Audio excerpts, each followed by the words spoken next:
one of the biggest problems that HR has when it comes to workforce analytics is starting in the wrong place.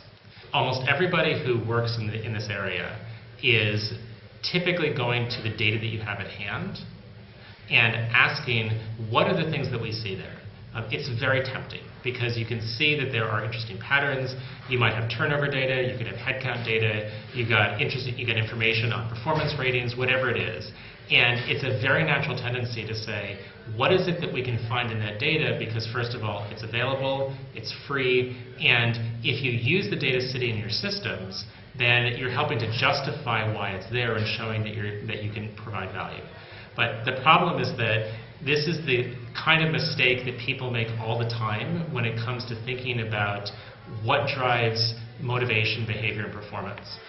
People who do research in these areas learned years and years ago that starting with the data at hand is not useful in terms of telling you where to go. Because at best it might tell you something marginally interesting, but won't necessarily tell you the bigger picture around what's actually driving behavior, motivation, performance, the key things we want to know for the business.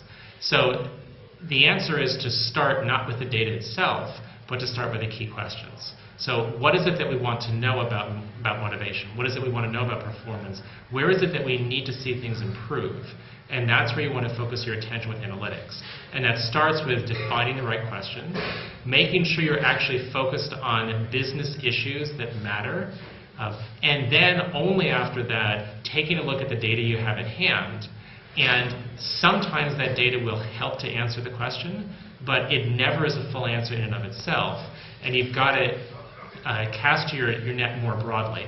You have to look for what other kinds of information is available, not just in the data systems in front of you, but by going out, talking to people in the organization, understanding where people are aligned and working well together, where they are not, because that kind of qualitative interview-based information is usually as useful, if not many, many, many more times useful than the hard data sitting in your systems.